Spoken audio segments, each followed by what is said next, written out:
მშვილდოსანი კენტავრის ფორმით, ნახევრად ადამიანი, ნახევრად ცხენი. თუ თქვენი მზე მშვილდოსანშია, არსებობს სამი არქეტიპი, რომელიც თქვენი ცხოვრებისა და ცნობიერების საბაზისო სტრუქტურას განსაზღვრავს. პირველი ამ არქეტიპებიდან არის ბოშა, მეორე სწავლული, მესამე ფილოსოფოსი. ხშირად ესენი კარგი, უკეთესი, საუკეთესო იერარქიით არის გალანგებული. პირველი, რაც უნდა გავაკეთოთ, ზუსტად ამ აზრის უარყოფაა და იმის გაცნობიერება, რომ სამივე ეს პრინციპი აბსოლუტურად ცენტრალურია თქვენთვის. თქვენ გჭირდებათ სამივე, ბოშაც, სწავლულიც და ფილოსოფოსიც. როდესაც მათზე ვფიქრობთ და ვაცნობიერებთ, რომ მათ საერთო საფუძველი აქვთ, საკითხის არს ვწვდებით. ეს საერთო საფუძველი გაფართოების იდეაში მდგომარეობს. თქვენი ჰორიზონტების გაფართოება ნაცნობის, ცნობილის და გაგებულის ჩარჩოებს მიღმა. ბოშა ამ პრინციპს ფიზიკურ დონეზე გამოხატავს. ბოშა წარმოადგენს მოგზაურობას, სხვა კულტურების გამოცდილებას და იმას, რასაც მე კულტურულ შოკს ვუწოდებ. სწავლული იგივე გაფართოების პრინციპს წარმოადგენს, მაგრამ უფრო ინტელექტუალურ დონეზე.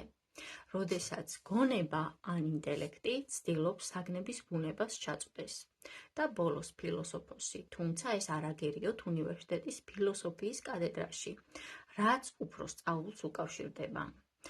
რომლის გული, რომლის ინტუიცია ცდილობს ჩაწვდეს სიცოცხლის ძირითად აზრს და ფუნდამენტურ პრინციპებს, რომლებითაც უნდა ვიცხოვროთ. ასე რომ, ჩვენ ვხედავთ ინტუიციას, რომელიც შორეული ჰორიზონტებისკენ მიელტვის, სადაც ბოშა, სწავლული და ფილოსოფოსი ცნობიერებისა და გამოცდილების მუდმივად გაფართოება წრეებს წარმოადგენენ. თითეული ეს სამი არქეტიპი, ბოშა, სწავლული და ფილოსოფოსი, თქვენთვის, როგორც მშვილდოსნისთვის, კოდირებულ ევოლუციურ ინსტრუქციას წარმოადგენს. ანუ ინსტრუქციებს იმის შესახებ, თუ როგორ იყოთ ბედნიერი და როგორ იგრძნოთ თავი ჩართულად ცენტრში თქვენს ცხოვრებაში. დავიწყოთ ბოშის არქეტიპით. ამის ერთი ნაწილი უბრალოდ მოგზაურობაა. მოგზაურობა კარგია თქვენთვის, ალბათ მოგწონთ კიდევაც. სიტყვა მოგზაურობა ძალიან მარტივია და გარკვეული მიმზიდველობა აქვს, მაგრამ მინდა ოდნავ უფრო რთული კონცეფცია გამოვიყენო, კულტურული შოკი. ამას იმიტომ ვამბობ, რომ კულტურული შოკი შეიძლება განიცადოთ ისე, რომ შორს არ წიმოგზაუროთ. მაგალითად, თუ თქვენს ქალაქში დაუმეგობრდებით უცხოელს, ნამდვილად გააფართოებთ თქვენს ჰორიზონტებს. უბრალოდ იმით, რომ დაუმეგობრდით ადამიანს, რომელიც სხვა საზოგადოებას ეკუთვნის. აქ მთავარი იდეა ისაა, რომ თითეული ადამიანური კულტურა რეალობას თავისებურად, უნიკალურად განსაზღვრავს. ნაპოლეონს მიაწერენ სიტყვებს, ისტორია შეთანხმებული ტყუილია და ვფიქრობ, ის მართალი იყო, მაგრამ შეგვიძლია ეს პრინციპი გავავრცელოთ და ვთქვათ, თავად რეალობაა შეთანხმებული ტყუილი. ან ცოტა ნაკლებად მტრულად რომ ვთქვათ, რეალობა უბრალოდ კულტურული შეთანხმებაა. თითეული საზოგადოება განსხვავებულად განსაზღვრავს სახ აზრს, წესიერებას, განსხვავებულად უდგება სექსუალობას და განსხვავებულად განსაზღვრავს გენდერს. წარმოვიდგინოთ, რომ გადაწყვიტეთ მოხალისედ წახვიდეთ მშვიდობის კორპუსში, ანდების პატარა სოფელში, რაც ძალიან მშვილდოსნური საქციელია. თქვენ იქ ჩახვალთ და თავს სრულიად უცხოდ იგრძნობთ. ხალხი ძალიან უცნაურად მოგეჩვენებათ, მაგრამ თქვენი ბუნებიდან გამომდინარე, რამოდენიმე კვირაში მეგობრებს გაიჩენთ. დაუკავშირდებით მათ და მალე თქვენ იქნებით ის, ვინც თავიდან იყავით და ამასთანავე ანდების მაღალმთიანეთის ერთგვარი მკვიდრიც. თქვენში ეს ორივე რეალობა იარსებებს და თქვენი სამყაროს შეგრძნება გაფართოვდება. ეს არის ბოშას მეთოდი. ამის ტესტი თქვენთვის უბრალოდ ისაა, რომ ეს ენერგიით გავსებს, გაფრთოვანებთ. ეს ნიშნავს, რომ თქვენი მზე იკვებება, როდესაც კულტურული შოკის მსგავს გამოცდილებას იღებთ და მე გირჩევთ ასეთ გამოცდილებებს. რაც შეეხება სწავლულს, არ გვაქვს გაუთავებელი სწავლის იდეა, წარმოვიდგინოთ, რომ თქვენმა მეგობარმა ასტრონომიული ტელესკოპი იყიდა და ერთ ღამეს მის გამოსაცდელად დაგპატიჟათ. ეს მისი ახალი სათამაშოა და ძალიან აღფრთოვანებულია. ის ტელესკოპს მთვარისკენ მიმართავს და გთხოვთ ოკულარში ჩაიხედოთ. და აი თქვენ ამ პატარა ფანჯრიდან მთვარის ზედაპირს უყურებთ, თითქოს კოსმიურ კაფსულაში ხართ და მთვარის მთებს, ველებსა და კრატერებს ხედავთ. ყოველთვის იცოდით, რომ თვარი ასეთი იყო, მაგრამ ახლა ამას უშუალოდ განიცდით და რაღაც თქვენში ამით აღფრთოვანებულია. აღმაფრენის მდგომარეობაში გადადის. ერთი წამის შემდეგ ტელესკოპს შორდებით მეგობარს უღიმით და ამბობთ ვაუ და ვაუ თითქოს არც ისე ღრმა გამონათქვამია. მაგრამ ეს არის ის ბგერა, რომელიც ადამიანის პირიდან ამოდის, როდესაც ადამიანის სული მშვილდოსნისეულ სწავლულის გამოცდილებას იღებს. მე ხას უსვამ სწავლის ვნებასა და სულიერებას. ეს არ არის მშრალი აკადემიური რამ. ეს არის იმასთან შეხვედრის მაცოცხლებელი გრძნობა, რაც აქამდე არ გწოდნიათ. და შემდეგ ფილოსოფოსი. თქვენ დედის მუცლიდან ფილოსოფოსად დაიბადეთ. თქვენ დიდი ხნის წინ დაიბადეთ ფიქრით, რომ უნდა არსებობდეს რაღაც მიზეზი, რის გამოც გაჩნდით. თქვენში რაღაცის რწმენის ინსტინქტი ძლიერია. ზოგჯერ ხვდებით მშვილდოსნებს, რომლებსაც ღრმად სწამთ იმ იდეის, რომ ცხოვრებას აზრი არ აქვს, რომელთა რელიგია ცინიზმია.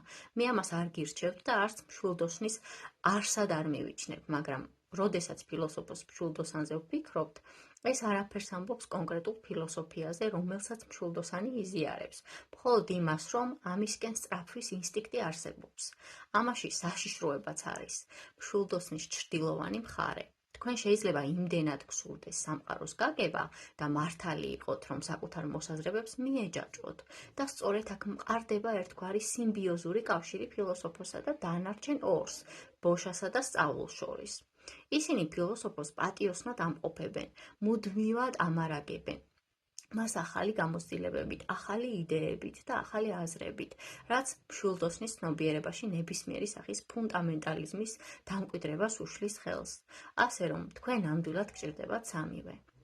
საბოლოო ჯამში, თქვენ ამ ქვეყნად იმისთვის მოხვედით, რომ 3-4 ცხოვრების გამოცდილება ერთ ცხოვრებაში ჩაადიოთ.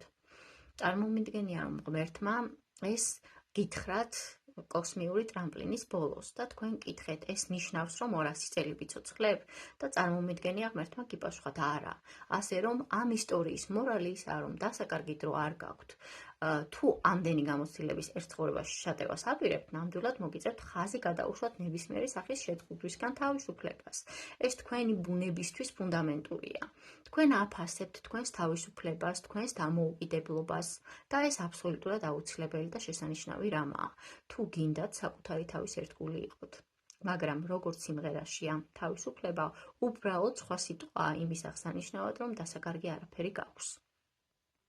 სწორედ აქ ერთვება ფილოსოფოსი. როდესაც თქვენ გადაწყვეტთ, რომ ცხოვრებაში არის რაღაცეები, რისთვისაც ღირს ცხოვრება, რასაც შეგიძლიათ თქვენი სიცოცხლე მიუძღვნათ და რის მიმართაც შეგიძლიათ ვალდებულებები აიღოთ, თუმცა შესაძლოა გარკვეულ თავისუფლებაზე უარის თქმა მოგიწიოთ, რათა რაღაცის სადარაჯოზე იდგეთ, სწორედ აქ უბრუნებს ფილოსოფოსი იმ ვალს, რომელიც მას სწავლულისა და ბოშას მიმართ აქვთ, რადგან ფილოსოფოსი მათ ცხოვრების მიზანს აძლევს.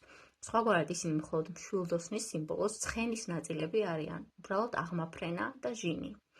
ახლა მინდა წარმოვიდგინოთ, რომ გყავთ მეგობარი, რომელსაც ისეთი ღრმა თვალები აქვს, თითქოს მარადისობა უნახავს. ის ბრძენი ადამიანია, მაგრამ ეს თქვენი მეგობარი 7 წლისაა.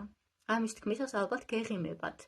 თავიდან არ ჟღერდა, თითქოს ბავშვს ვახასიათებდით, მაგრამ რა თქმა უნდა, ჩვენ ხანდახან ვხედავთ ასეთ ბავშვებს, ნამდვილად ჯადოსნურებს. სულის ასაკი სხეულის ასაკთან სრულიად არ არის დაკავშირებული. ყველა წმინდანი, ვისაც კი ოდესმე ამ დედამიწაზე უცხოვრია, თავიდან ბავშვი იყო. ამას ვერ ავწდებით. თუ ადამიანის ფორმას ვიღებთ ზოგადად. ასე რომ, თქვენ გყავთ ასეთი მეგობარი. თქვენ წარმოდგენა არ გაქვთ რა ელის მას წინ, მაგრამ დიდად არ გაგაკვირვებთ თუ გაიგებდით, რომ მისი ბედი შესანიშნავ ფსიქოთერაპევტად გახდომაა და ის ბევრი ადამიანის ცხოვრებას ძალიან ღრმად შეეხება.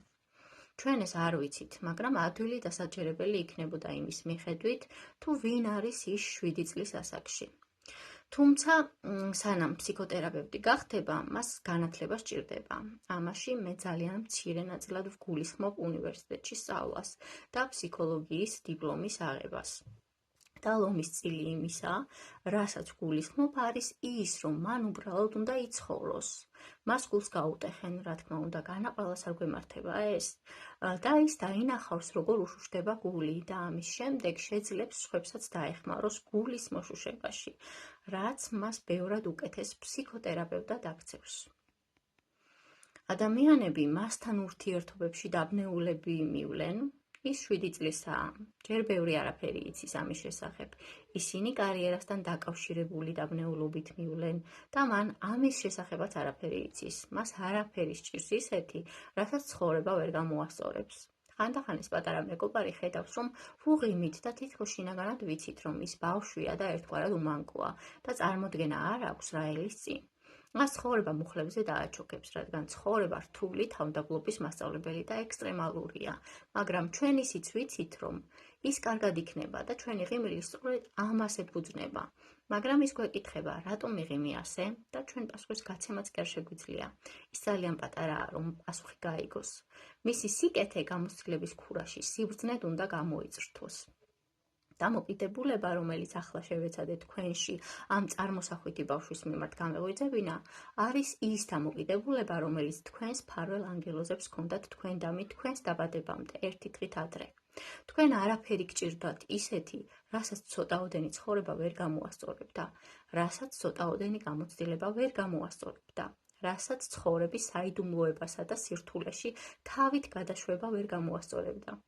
ისევე როგორც ბავშვის შემთხვევაში ისინი გრძნობდნენ, რომ თქვენში არაფერი იყო ისეთი, რისი გამოსწორებაც გამოცდილებას არ შეეძლო, რომ თქვენში იყო საბაზისო სიკეთე, სულის საბაზისო გულუხლობა, საბაზისო სიბრძნეც კი, მაგრამ ეს ყველაფერი რაღაც ბევრად უფრო ძვირფასად უნდა ქცეულიყო, ის სიბრძნედ უნდა გამოწრთობილიყო გამოცდილების იმ ცნობილ ქურაში.